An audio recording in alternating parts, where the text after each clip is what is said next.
Bonjour, je m'appelle Yann April-Boucher, je suis Startup Manager au sein de l'incubateur de Télécom Paris et je suis ravi de vous retrouver pour ce nouvel épisode de Deep, un voyage en immersion dans le monde de la tech. Nous allons découvrir ensemble l'envers des technologies que l'on utilisera tous demain en vous proposant de rencontrer des entrepreneurs qui se cachent derrière les machines. Dans le premier épisode de notre podcast, que je vous invite à aller écouter si ce n'est pas déjà fait, on s'était posé la question de ce qui fait une bonne équipe pour se lancer dans un projet tech. À ce moment-là, j'avais que des hommes autour de la table. Alors qu'on va être honnête, nous on pense que la Dream Team d'un projet tech doit plutôt viser la parité. Voire même qu'un projet tech fondé par une femme a plus de chances de réussir, et on n'est pas les seuls à le penser. En a-t-on vraiment fini avec les clichés liés à l'entrepreneuriat féminin ? Et sommes-nous en 2020 enfin dans un écosystème tech paritaire, égalitaire, voire féministe ? C'est pas encore évident. Pour en avoir le cœur net et avoir quelques réponses, je vous propose de rencontrer Edita Bezegova, fondatrice et CEO de la startup Alvi, qui a pour but d'aider les agriculteurs à mieux utiliser les intrants grâce à l'IoT et au machine learning. Puis on échangera avec Shiraz Mahfoudi, qui travaille chez Speed Invest, et qui nous donnera aussi son regard côté investisseuse du coup, et on lui demandera. Edita, on commence avec toi. Merci d'être avec nous. Est-ce que tu peux commencer peut-être par te présenter, ton parcours, d'où tu viens, et du coup la naissance de Alvi il n'y a pas longtemps, là, cette année, c'est assez tout récent. Bonjour Yann, d'abord merci pour l'invitation. C'est un plaisir d'être là et de parler de notre entreprise et de qu'est-ce que c'est d'être une femme entrepreneur. Donc mon parcours c'est un peu particulier parce que j'ai jamais pensé dès le début que je vais devenir un entrepreneur. J'étais quelqu'un qui avait une forte conviction que je veux changer du monde quand j'étais étudiante et j'ai prévu une carrière dans des affaires publiques. Donc j'ai étudié l'économie et les études européennes et j'ai essayé de travailler pour les Nations Unies, pour la Commission européenne. C'était beaucoup de projets focalisés sur l'utilisation des digitales pour améliorer le monde, notamment pour la partie développement durable et environnemental. Mais après ces deux expériences, je me rendis compte que je ne suis pas une personne qui est vraiment institutionnelle, que je suis quelqu'un qui... C'est pas fait pour tout le monde. Ouais, c'est vraiment un métier où il faut suivre des procédures. Ça vraiment prend plusieurs années avant de voir des résultats de ton travail. Donc après, étape par étape, j'ai déménagé de Bruxelles à Paris. J'ai commencé à travailler pour des startups. J'ai travaillé pour une startup qui est dans l'utilisation de données géolocalisées pour le développement durable, pour le bon, on peut dire, pour faire le monde mieux. Ouais, J'ai rencontré Nadir. Ouais, exactement. Et après, j'ai bougé dans une autre start-up qui était dans l'intelligence artificielle et efficacité énergétique pour des grandes usines. J'ai géré le département de marketing. Et en même temps, j'ai commencé à parler avec Nadir, qui est mon associé, des projets d'Alvi. Moi, j'ai trouvé le projet très passionnant, vraiment super, parce qu'on s'est rendu compte que l'agriculture, c'est vraiment un des secteurs où la transformation digitale, c'est quelque chose qui va arriver, qui n'est pas encore passé comme dans le fintech ou assurance, où il y a déjà plein de startups, il y a déjà des belles choses qui sont faites. Donc, on a vu des opportunités. Et finalement, le projet de Alvi, c'était vraiment quelque chose d'intéressant. Donc, j'ai décidé de quitter ma poste chez Metron et j'ai décidé de rejoindre Nadir à temps plein et poursuivre l'aventure de Alvi.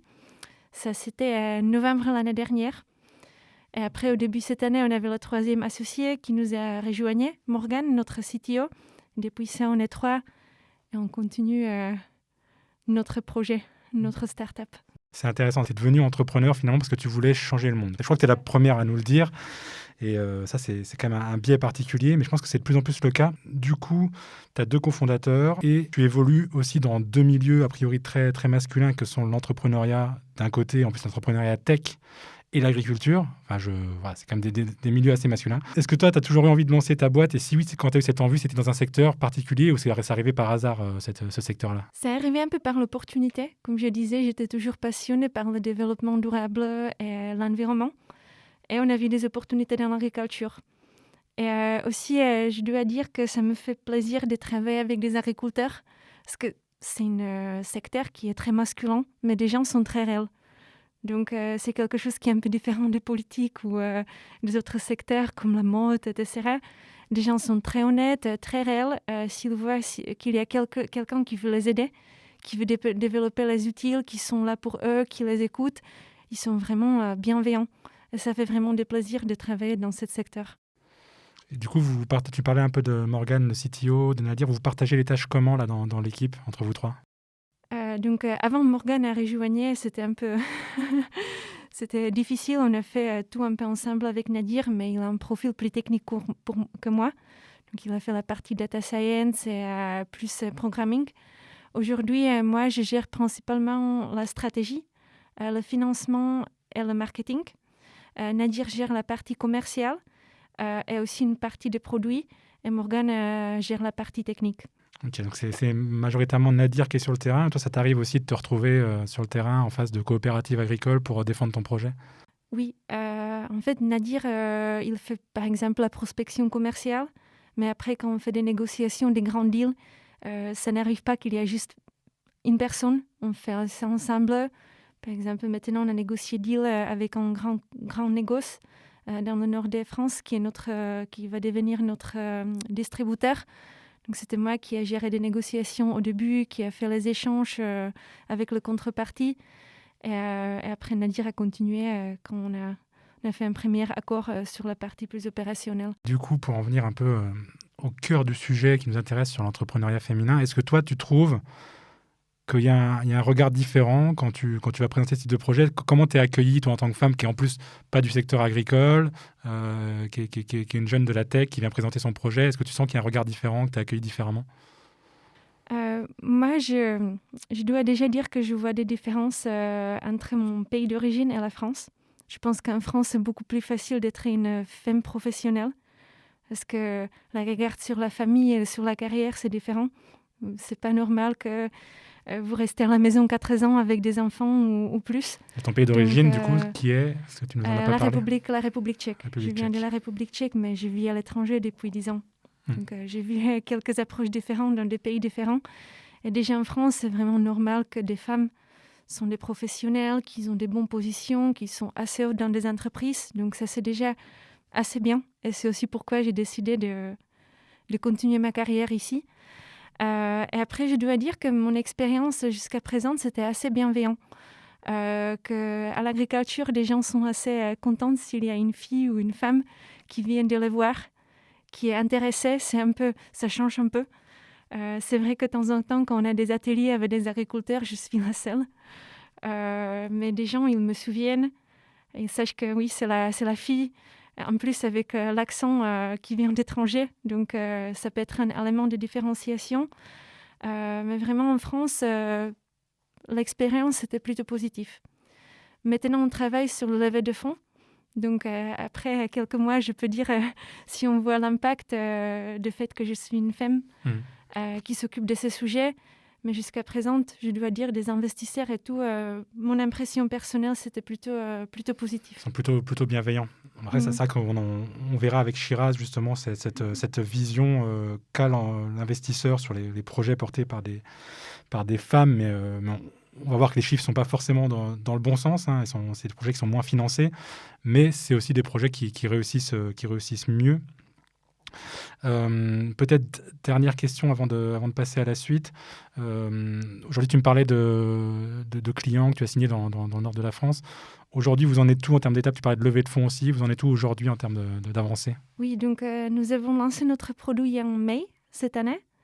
Au début, on a fait une commercialisation en direct. Donc, on a vendu 60 de notre exemplaires de notre produit qui s'appelle Igo. Et on se focalise maintenant sur commercialisation qui est en direct. Donc, ça veut dire qu'on a un distributeur qui va distribuer notre produit. En France, ce sont des coopératives agricoles parce que le marché en France, c'est vraiment tenu par des coopératives. Ils ont des relations assez proches avec ses adhérents, avec des agriculteurs. Et ils sachent qui a besoin des outils comme la nôtre. Donc, maintenant, on travaille sur ces contrats de distribution. On a un qui est signé et 2 qui sont en négociation. Donc, on bien progresse sur la partie commerciale. On espère que ça va continuer l'année prochaine. Merci beaucoup, Edita. On va se retrouver juste après pour parler un peu plus du produit que vous développez chez Alvi, donc du fameux Igo. Et je vais me tourner vers toi, Shiraz, pour la suite. Merci beaucoup d'être avec nous. Comme je disais au début de l'épisode, tu travailles toi en tant que VC chez Speed Invest. Mais je vais te laisser nous en dire plus sur ce que tu y fais et aussi présenter un peu ta carrière avant Speed Invest. Ouais, très bien. Alors chez Speed Invest, je fais partie de l'équipe d'investissement et je m'occupe de l'ouverture, du bureau français, puisque Speed Invest, c'est un fonds d'investissement, autrichien originellement, qui est maintenant européen et qui se concentre sur les startups, early stage. Donc on investit en pré-seed et en seed. Et avant de rejoindre Speed Invest, que j'ai rejoint assez récemment, en fait en mars, avant ça, j'ai un profil plutôt opérationnel. Donc j'ai travaillé dans plusieurs startups françaises pendant un peu plus de 6 ans. La dernière en date, c'est Malte, la plateforme de freelance, où je me suis occupée de l'expansion internationale. Donc j'ai lancé en Espagne et en Allemagne. Et avant ça, j'ai plutôt fait de l'account management et du bizdev. Et avant ça, j'ai fait un premier job en conseil. Donc, voilà mon parcours. Ok, très clair. Alors, je vais te donner quelques chiffres pour lancer la discussion. J'ai lu une étude du collectif Sista en 2019, alors, qui nous dit que 5% seulement des startups françaises sont fondées par une équipe 100% féminine, Mm. et que parmi celles-ci, finalement, il n'y a que 2% du montant total investi depuis 2008, donc on va dire depuis toujours, qui vont dans ces entreprises. Donc, voilà, il y a quand même un décalage à la fois dans les chiffres d'équipes féminines et puis dans les chiffres des investisseurs. Est-ce que toi, tu as quand même l'impression que les choses vont dans le bon sens aujourd'hui? Est-ce que ça avance bien vers la parité? Effectivement, je connais bien ces chiffres, malheureusement, et je dirais que les choses ont un peu évolué depuis, on va dire 4-5 ans, et avec, notamment des initiatives comme Sista, comme Starter, avant. Après, je pense que c'est encore très lent comme changement, et surtout, je pense que c'est un changement qui ne doit pas se faire uniquement au niveau des startups, mais qui doit se faire dans tout l'écosystème tech, parce que typiquement, en fait, c'est pas parce qu'on va exhorter un petit peu plus les femmes à entreprendre que derrière elles seront plus financées. Généralement, on parle souvent de biais inconscients que peuvent avoir des investisseurs parce que globalement, quand on regarde les fonds d'investissement, c'est beaucoup des hommes qui sont en tout cas partenaires. Donc, je pense que ouais, il y a un changement vraiment global qui doit se mettre en œuvre. Et pour l'instant, ce changement, je le vois un tout petit peu plus côté entrepreneur et pas trop dans les autres pans de l'écosystème tech. Mais je suis, de manière globale, une fois que j'ai dit tout ça, je suis quand même plutôt rassurée, je dirais, et plutôt confiante dans le fait qu'on peut y arriver parce que il y a, comme je le mentionnais, plusieurs associations qui se sont engagées sur ce terrain. Il y a aussi de plus en plus de programmes d'accompagnement qui sont dédiés pour soit des femmes entrepreneurs, mais même juste pour que les femmes travaillent plus dans la tech, ou alors même des écoles comme l'école 42 qui permettent d'offrir sa chance un peu à tout le monde pour travailler dans la tech. Ce genre d'initiative me donne confiance en l'avenir.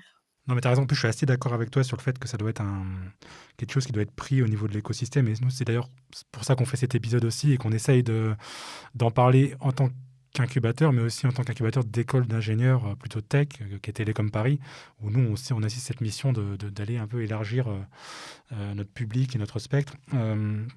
Est-ce que du coup, tu parlais de biais un peu inconscients? Est-ce que toi, tu reçois des projets portés par des femmes d'une façon différente parmi tous les projets que tu reçois? C'est vrai qu'il y a une légère différence, je pense, dans la façon dont les projets sont présentés. Typiquement, je pense que il y a certains projets, en fait, où peut-être les femmes vont être un tout petit peu moins ambitieuses ou vont demander peut-être moins de fonds, en fait, que les hommes. Il y avait eu d'ailleurs dans le baromètre Starter KPMG, c'était un baromètre qui avait été lancé pendant 2-3 ans par Starter, et en fait ça avait justement montré que les femmes étaient généralement un petit peu moins gourmandes en termes de levée de fonds, et ça c'est des choses effectivement que je vois toujours. Donc il y a toujours cet aspect-là. Après, sur la façon dont les projets sont présentés, à part ça, je vois pas de différence entre un projet porté par des femmes et porté par des hommes. Et je pense que les biais inconscients, ils se jouent plutôt sur au moment des rendez-vous. Quand on va rencontrer les entrepreneurs, il est possible, parce qu'on a tous des biais conscients et inconscients, et donc il est possible qu'il y ait des biais inconscients qui se mettent en place quand on rencontre une femme versus un homme. Ouais, après, Edith nous parlait tout à l'heure elle nous disait qu'elle n'avait jamais vraiment ressenti ça et que finalement, elle était dans un écosystème bienveillant qui était celui de l'agriculture, qui était très masculin, mais aussi très simple et humain, du coup, que ça l'aidait beaucoup. Du coup, toi, à l'inverse, côté investisseur, alors, je ne sais pas si tu veux qu'on dise investisseur ou investisseuse. Investisseur, mais il y a bien un E à la fin. J'aime bien ça. Je préfère aussi, du coup, on va dire, toi, côté investisseur, Oui. du coup, à l'inverse, est-ce que tu penses que les entrepreneurs qui viennent te voir ont un ressenti différent, genre quand ils ont des VC femmes au lieu d'avoir des VC hommes? Ouais, c'est une bonne question. Alors, j'ai jamais posé la question aux entrepreneurs, donc je sais pas trop. Mais j'aurais tendance, quand je vois mes collègues hommes chez Speed Invest, j'ai pas l'impression qu'on soit très différents dans les questions qu'on va poser, la façon dont on va poser les questions. Au final, on est tous plutôt bienveillants, je trouve, qu'on soit face à des entrepreneurs femmes ou hommes, c'est globalement pareil. Je pense que moi en tout cas, ma vision, c'est pas ma vision, c'est mon intuition en fait, c'est que ça se joue plutôt après, c'est-à-dire qu'une fois qu'on a un premier call avec des entrepreneurs, généralement on en parle en équipe, on se refait un peu une conviction, on réfléchit un petit peu à ce qu'on a entendu, on essaye de se forger une conviction en fait sur le sujet et sur la start-up. Et je pense que c'est à ce moment-là qu'il peut y avoir peut-être certains biais, parce que peut-être qu'on va se dire ah ouais mais l'entrepreneur m'a dit ça, ou alors il l'a dit de telle et telle manière. Et donc je pense que c'est plutôt à ce niveau-là que ça se joue. Tu nous parlais un peu de tout ce qui se passe en ce moment sur les associations, les collectifs, etc., sur ces questions-là. Chez Speed Invest, vous vous engagez un peu sur ces choses-là ou pas du tout? C'est un sujet effectivement d'actualité. On s'engage de plus en plus sur ces sujets-là. Typiquement, on organise des office hours pour ce qu'on appelle en anglais les underrepresented founders. Donc, ça va même au-delà en fait des questions de genre. Et ça, c'est des sujets qui nous tiennent particulièrement à cœur. Et on l'a lancé là il y a, je pense, 2-3 mois, donc c'est quand même encore récent. Et après, en interne, on va aussi, on est en train de mettre en place quelques actions justement pour avoir un peu plus de diversité et d'inclusion dans nos équipes, et aussi essayer d'aider le plus possible les startups de notre portefeuille pour aussi mettre en place des initiatives de diversité et d'inclusion. Ok, on essaiera peut-être de mettre un lien, si vous avez des prochaines Office Hours de prévus, on mettra un lien dans l'épisode. Peut-être dernière question, du coup, ce serait quoi ton message aujourd'hui? Notre public, il est très vaste, mais on s'adresse quand même particulièrement aux gens qui ont envie d'entreprendre, aux gens qui sont dans l'écosystème. Ce serait quoi ton message particulièrement aux femmes, écoles d'ingénieurs qui ont envie de se lancer dans l'entrepreneuriat, et voilà, ton message que tu as envie de leur faire passer? Alors, le message pour les femmes qui ont envie de se lancer, c'est lancez-vous, n'ayez pas peur. Et je pense que, pour le coup, la communauté tech, de manière générale, est quand même relativement bienveillante. Et je pense aussi qu'entre femmes, en fait, il y a une vraie solidarité qui se crée. Alors, on parle beaucoup de sororité. Moi, j'aime pas trop ça, je dois avouer, mais il y a quand même une sorte de bienveillance. Et donc, il y a de plus en plus de réseaux qui permettent aux entrepreneurs aux entrepreneurs femmes de trouver des espaces où elles peuvent s'exprimer et surtout poser des questions en toute sécurité. Donc ça, c'est un peu mon premier message. Et mon deuxième message, en fait, il s'adresserait plutôt aux hommes entrepreneurs, en fait, parce que tu mentionnais tout à l'heure le baromètre Sista BCG. Et il y a quelque chose dans ce baromètre, moi, qui m'avait un peu interloquée, c'est que t'as uniquement 9% des hommes qui entreprennent, qui s'associent avec des femmes, versus 61% des femmes qui entreprennent, qui s'associent avec des hommes.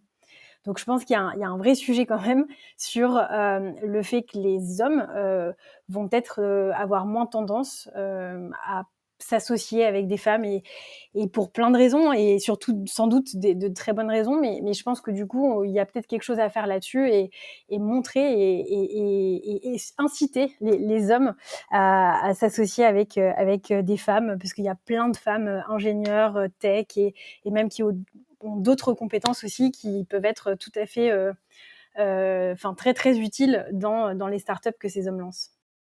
Oui, tu as raison d'en parler. J'en parlais un petit peu dans l'introduction. Nous, on pense aussi qu'un projet entrepreneurial, il a plus de chances d'arriver au bout s'il y a une femme dans l'équipe des fondateurs. Et on a peu de projets 100% féminins, mais on a des projets avec des femmes dans l'équipe et on trouve en effet que c'est en général les projets qui fonctionnent le mieux. Et puis on a d'ailleurs des chiffres là-dessus, sur le fait que les projets portés par des femmes, par exemple, réussissent mieux, ou en tout cas ont un taux d'échec plus faible. Donc c'est aussi un message qu'on essaie de porter.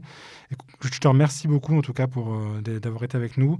Et puis on mettra, comme j'ai dit, le lien vers les Office Hours de Speed Invest sur ces questions-là, et ça permettra aussi de travailler ensemble sur l'ouverture de l'écosystème tech. Merci beaucoup. Merci beaucoup. On est de retour avec toi, Edita, pour parler cette fois du produit que vous développez chez Alvi, qui s'appelle donc Igo ou Aigo, tu vas nous dire, qui mélange en fait du capteur, du hardware et une partie data, software. Est-ce que tu peux nous pitcher un peu ta solution et puis nous expliquer comment ça fonctionne ? Oui, donc Igo, comme tu as dit, ça combine plusieurs facteurs. Peut-être au début, je vais introduire pourquoi on a développé cette solution. En fait, aujourd'hui, le marché agricole il est en transition assez importante en ce qui concerne l'utilisation des protections pour des plantes. Donc, dans le passé, notamment des produits chimiques, des produits phytosanitaires, c'était quelque chose qui était beaucoup utilisé, où le prix des externalités négatives n'était vraiment pas pris en compte. Et des fermiers, malheureusement, ils avaient une tendance d'utiliser un peu plus parce qu'ils ont voulu assurer des bons rendements. Aujourd'hui, la situation change. On sait que si on utilise trop de produits chimiques dans l'agriculture, c'est un impact négatif pour la santé humaine et pour l'environnement. Et les agriculteurs aujourd'hui sont un peu dans la situation qui est difficile parce qu'ils ont poussé à diminuer des produits phytosanitaires par des régulateurs, par la demande des marchés, mais de l'autre côté, ils n'ont pas vraiment des utiles et ils sont aussi pas trop bien vus par le public. On a beaucoup d'agro-bashing quand des agriculteurs sont agressés sur des pulvérisateurs parce qu'ils ont sorti pour faire des protections des plantes. Donc, on a vraiment vu une opportunité là-bas pour créer un outil qui va les aider de mieux utiliser ce type de produits chimiques, de faire des économies, de les utiliser de manière plus précise. Mais on a aussi voulu développer quelque chose qui est pas cher, qui est facile à utiliser et qui vraiment peut être mis en échelle rapidement. Parce qu'aujourd'hui, il y a des outils qui sont sur le marché, mais ils sont, par exemple, sur la base des caméras hyperspectrales qui sont très chères. On entre quelques dizaines de mille d'euros et c'est vraiment pas abordable. Donc c'est pourquoi on a développé Igo. Donc, concrètement, c'est quoi en termes de produits ? Donc Igo aujourd'hui, il s'agit à la fois d'un capteur météo embarqué qui est associé avec une plateforme intelligente et une assistante sur le téléphone portable. Il a 4 fonctionnalités principales. La première, c'est qu'on donne le conseil sur où et quand il faut traiter les différents types de produits à la base des substances actives qui est soit chimique, soit organique, pour des produits qui s'appellent biocontrôle. Après, on donne le calcul de la dose optimale. Donc, on peut faire des économies aujourd'hui jusqu'à 40% des produits phytosanitaires. Donc, ce sont des économies qui sont assez intéressantes pour des agriculteurs. On donne le conseil sur l'application en temps réel vis-à-vis des conditions externes. Et aussi, on génère quelque chose qu'on appelle des cartes de risque. Donc, ça veut dire qu'on enregistre où on a pulvérisé, dans quelles conditions, et s'il y a un risque que le produit pas bien fonctionné parce que les conditions n'étaient pas optimales. Tu nous parlais un peu de rendement. Votre outil est déjà en test. C'est quoi les premiers résultats que vous avez obtenus avec la solution ? Donc, on a 2 types de résultats, on peut dire empiriques et scientifiques. Donc, on a 60 clients qui l'utilisent et qui sont contents. Et aussi, on avait de la chance parce que cette année, on a gagné une subvention de l'Union européenne, de Horizon 2020, qui nous a permis de faire des tests agronomiques de notre solution. Donc, on a testé sur des grands champs, sur des fermes en France et en République tchèque, et aussi sur des micro-parcelles. On a traité avec une dose normale, prévue, habituelle, sur une partie des champs. Et sur la deuxième partie, on a traité avec des doses qui sont réduites grâce au conseil de Igo, jusqu'à 30%. Et après, on a mesuré le développement des maladies et les rendements. Et on a trouvé que des parties traitées avec des doses réduites, selon le conseil de Igo, le niveau de protection est exactement le même ou dans quelques cas aussi amélioré. Et le rendement est intouché. On avait aussi de bons résultats sur le contenu de protéines et de volume. Dans quelques cas, c'était même si amélioré. Donc, les résultats sont assez encourageants aujourd'hui.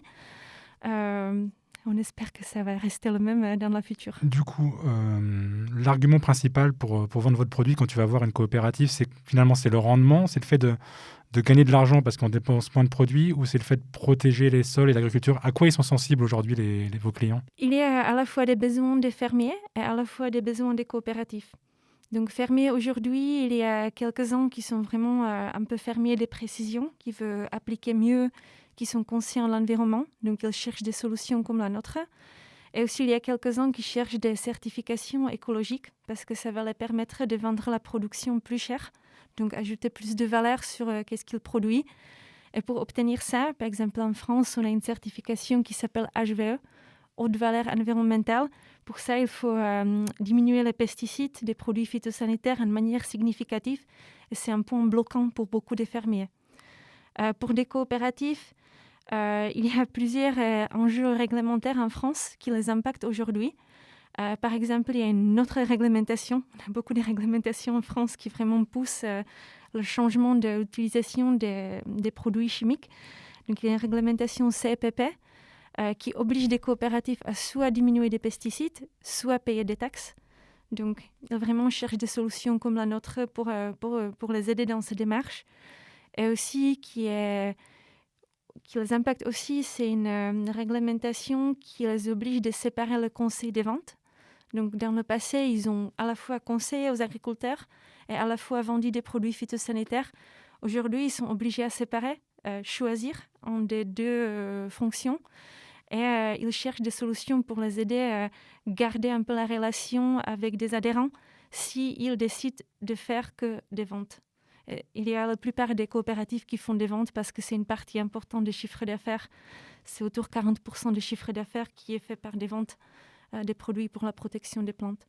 Aujourd'hui, votre outil, il va récupérer beaucoup de data sur la météo, sur les produits utilisés, sur les plantes qu'on va traiter. C'est quoi pour vous le gros enjeu technologique ou le verrou technologique qu'il va falloir faire sauter pour qu'Alvi explose et grandisse rapidement? Pour nous, c'est plutôt sur la partie commerciale. Donc, la partie technologique, c'est quelque chose où je pense qu'on a une roadmap qui est assez douable aujourd'hui. C'est plutôt que dans l'agriculture, il y a un certain niveau de scepticité. C'est un secteur qui est assez conservatiste. Oui. Le scepticisme, mais oui, ils ont du mal à changer. Donc, on a plutôt un besoin aujourd'hui de trouver des bons ambassadeurs ou des personnes qui sont un peu des influenceurs, comme des coopératives, qui nous aident à pousser le produit sur le marché.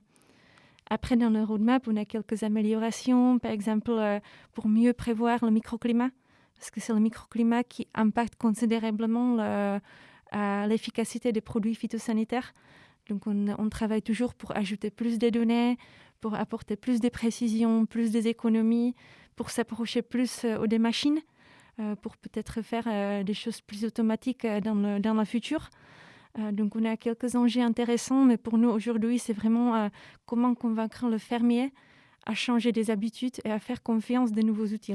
Ok, donc ça, votre outil, il est prêt, il est utilisable et il fonctionne, quoi, c'est ça? C'est ça. Écoute, je te remercie. La dernière question, c'est celle que je pose à tout le monde, à tous mes intervenants. C'est une question encore sur la techno. J'aimerais bien savoir ton point de vue sur finalement quelle technologie aujourd'hui te paraît révolutionnaire, ou qu'est-ce que tu penses va révolutionner notre vie au quotidien dans les années à venir? Et à l'inverse, est-ce qu'il y a des choses des avancées technologiques qui te dérangent un peu, voilà, parce qu'elles sont dangereuses ou qu'elles te font peur? Pour moi, la technologie qui révolutionne un peu tout aujourd'hui, c'est l'intelligence artificielle. Je sais que c'est un sujet qui est discuté depuis des années, qui est discuté de tous côtés, etc. Donc peut-être que ce n'est pas trop original, mais c'est vraiment quelque chose qui améliore beaucoup des secteurs, notamment par exemple la santé. Les choses qu'on peut faire avec l'identification des cancers et choses comme ça, c'est vraiment impressionnant. Qu'est-ce qu'on peut faire? Et pour la technologie qui me fait peur, j'ai un peu une relation un peu mixte avec la réalité virtuelle, parce que c'est un sujet sur lequel j'ai beaucoup travaillé. J'ai fait une étude pour Facebook sur la future de la réalité virtuelle. Et je pense qu'il y a 5 ans, c'était quelque chose qu'on a beaucoup entendu. Et je pense qu'on est un peu... ça n'a pas délivré. C'est un peu un échec. Qu'est-ce qu'il a pensé il y a 5 ans. Donc, je suis à la fois enthousiaste pour quelques sujets et à la fois, c'est vraiment pas délivré qu'est-ce qu'on a pensé. Peut-être ça va délivrer dans quelques années, mais aussi ça me fait de temps en temps un peu peur. Parce que si on voit quelques films, quand il y a des gens qui vivent dans la réalité virtuelle, ça peut être un peu effrayant. Mais en tout cas, ça peut aussi délivrer des bonnes choses. Donc, j'ai un sentiment un peu mixte. Non, mais c'est marrant parce que c'est vrai que ce sentiment de déception vis-à-vis d'une technologie, c'est souvent la réponse qu'on peut avoir quand on pose ce genre de questions. Et pour l'intelligence artificielle, c'est vrai qu'on a souvent la même réponse, mais ce qui veut dire aussi que c'est un sujet majeur pour ces prochaines années. En tout cas, je te remercie. Merci beaucoup. Merci encore, Shiraz. Pour être complètement honnête, en préparant cet épisode, je savais bien qu'on ne pourrait pas aborder toutes les facettes de l'entrepreneuriat féminin et toutes les difficultés auxquelles les entrepreneurs avec ES à la fin sont confrontés. Mais on voulait à minima faire notre part pour en parler et aboutir à un écosystème tech plus ouvert et paritaire. Ça nous semble d'autant plus important qu'en tant qu'incubateur d'écoles d'ingénieurs, on milite vraiment pour voir toujours plus de femmes ingénieurs et dans la science en général. N'hésitez pas à diffuser un maximum cet épisode autour de vous pour apporter vous aussi votre pierre à une tech plus inclusive. Et je vous dis à très bientôt pour un nouvel épisode de Deep.